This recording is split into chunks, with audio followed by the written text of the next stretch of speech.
Assalamualaikum warahmatullahi wabarakatuh. Perkenalkan, kami dari kelompok 11 akan mempresentasikan hasil kerja kelompok kami yang beranggotakan 1. Dian Anggi Nirvan Hananda, NIM 205221351. 2. Katrin Wahyu Permatasari, NIM 205221357. Yang ketiga, Sulha Fauziah, NIM 205221364, yang akan mempresentasikan tentang reformasi pemikiran dan pelaksanaan Pancasila. Subbabnya, yang pertama, pemikiran dan pelaksanaan Pancasila. Yang kedua, reformasi pemikiran dan pelaksanaan Pancasila. Dan pelaksanaan Pancasila. Berbagai bentuk penyimpangan terhadap pemikiran dan pelaksanaan Pancasila terjadi karena dilanggarnya prinsip-prinsip yang perlu diperhatikan. Prinsip-prinsip itu dapat dibedakan menjadi dua. Yang pertama, prinsip yang dapat ditinjau dari segi intrinsik atau ke dalam, dan yang kedua, prinsip dapat ditinjau dari segi ekstrinsik atau keluar. Pancasila dari segi intrinsik harus konsisten, koheren, dan koresponden. Sementara dari segi ekstrinsik, Pancasila harus mampu menjadi penyalur dan penyaring kepentingan horizontal maupun vertikal. Ada beberapa pendapat yang mencoba menjawab jalur-jalur apa yang dapat digunakan untuk memikirkan dan melaksanakan Pancasila. Yang pertama, menurut Pranaka tahun 1985, menjelaskan adanya dua jalur formal pemikiran Pancasila, yaitu jalur pemikiran politik kenegaraan dan jalur pemikiran akademis. Yang kedua, menurut Profesor Notonegoro tahun 1974, menjelaskan adanya dua jalur pelaksanaan Pancasila, yaitu jalur objektif dan subjektif. Perkembangan pemikiran Pancasila menunjukkan adanya kompleksitas permasalahan dan heterogenitas pandangan. Kompleksitas permasalahan tersebut meliputi masalah sumber, masalah tafsir, masalah pelaksanaan, masalah apakah Pancasila itu subject to change, dan problem evolusi serta akompleksitas di dalam pemikiran mengenai pemikiran Pancasila. Jalur pemikiran kenegaraan yaitu penjabaran Pancasila sebagai ideologi bangsa, dasar negara, dan sumber hukum dijabarkan dalam berbagai ketentuan hukum dan kebijakan politik. Tujuan utama pemikiran politik adalah untuk pengambilan keputusan atau kebijakan, maka lebih mengutamakan aspek pragmatis, sehingga kadang kurang memperhatikan aspek koherensi, konsistensi, dan korespondensi. Akibatnya, kadang berbagai kebijakan justru kontraproduktif dan bertentangan dengan nilai-nilai Pancasila. Dengan demikian, pemikiran akademis berfungsi sebagai sumber bahan dan kritik bagi pemikiran politik kenegaraan. Pancasila dapat diklasifikasikan dalam dua jalur utama, yaitu jalur pelaksanaan objektif dan subjektif yang memiliki satu kesatuan yang tidak dapat dipisahkan. Yang pertama yaitu pelaksanaan objektif, adalah pelaksanaan dalam bentuk realisasi nilai-nilai Pancasila pada setiap aspek penyelenggaraan negara, baik di bidang legislatif, eksekutif, yudikatif, dan semua bidang kenegaraan, dan terutama realisasi dalam bentuk peraturan perundang-undangan negara Indonesia.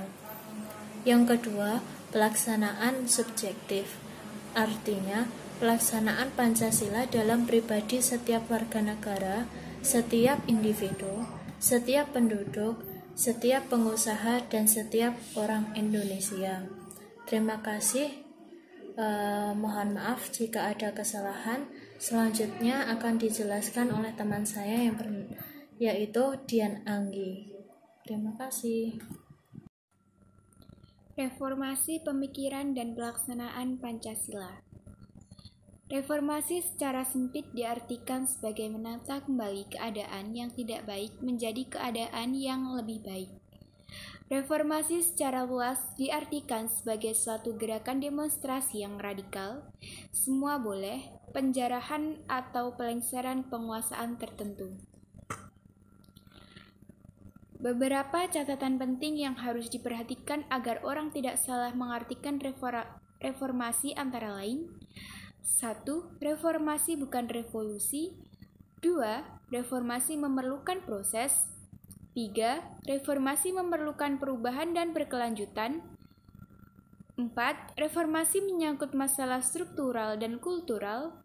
5. Reformasi mensyaratkan adanya skala prioritas dan agenda. 6. Reformasi memerlukan arah. Berbagai faktor yang mendorong munculnya gerakan reformasi antara lain: 1. Akumulasi kekecewaan masyarakat terutama ketidakadilan di bidang hukum, ekonomi, dan politik. 2. Krisis ekonomi yang kunjung selesai. 3. Bangkitnya kesadaran demokratis. 4. Merajalelanya praktek KKN. 5. Kritik dan saran perubahan yang tidak diperhatikan. Gerakan reformasi menuntut reformasi total, artinya memperbaiki segenap tatanan kehidupan bernegara, baik di bidang hukum, politik, ekonomi, sosial budaya, hukum, dan lain-lain. Namun, pada awal pergerakan reformasi, agenda yang mendesak segera direalisasikan antara lain: 1. Mengatasi krisis. 2. Melaksanakan reformasi. 3. Melanjutkan pembangunan.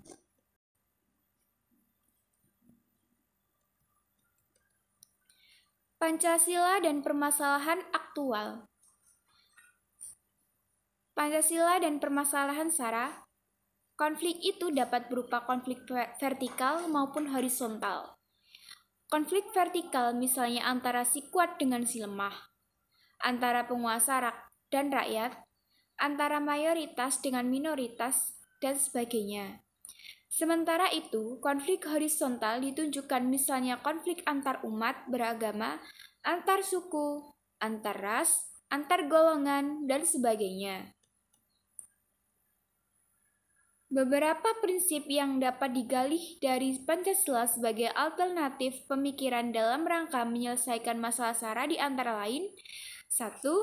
Pancasila merupakan paham yang mengakui adanya pluralitas kenyataan, namun mencoba merangkumnya dalam satu wadah keindonesiaan. Kesatuan tidak boleh menghilangkan pluralitas yang ada. Sebaliknya, pluralitas tidak boleh menghancurkan persatuan Indonesia. Implikasi dari paham ini adalah sebagai produk hukum dan perundang-undangan yang tidak sejalan. 2.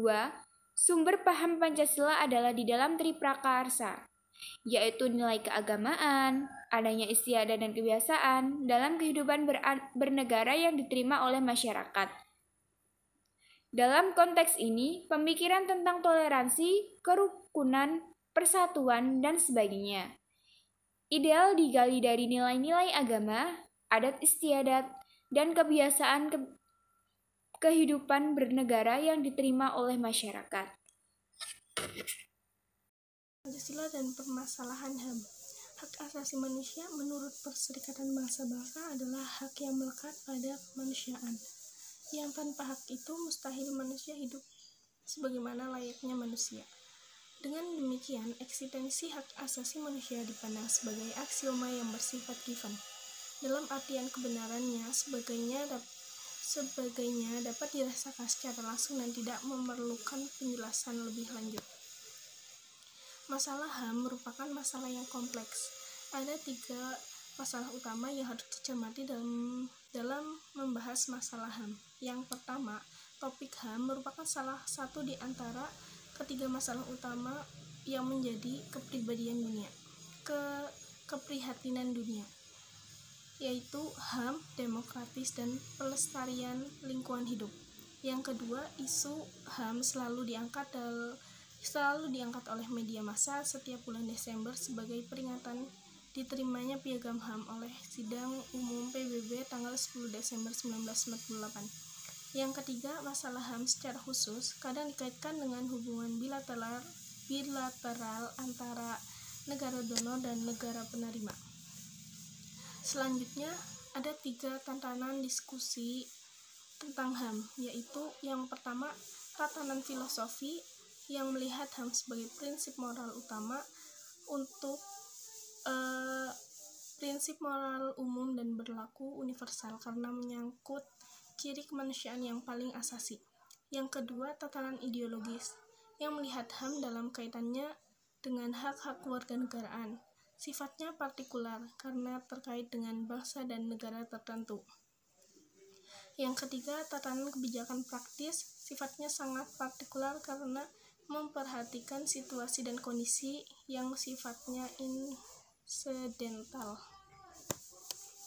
Ini diatur secara eksplisit antara lain yang pertama hak untuk hidup, yang kedua hak berkeluarga dan melanjutkan keturunan, yang ketiga hak mengembangkan diri, yang keempat hak keadilan, yang kelima hak kemerdekaan, yang keenam hak atas kebebasan informasi, yang ketujuh hak keamanan, yang kedelapan hak kesejahteraan, yang kesembilan kewajiban menghormati hak orang lain dan kewajiban membela negara, yang kesepuluh hak perlindungan dan pemajuan.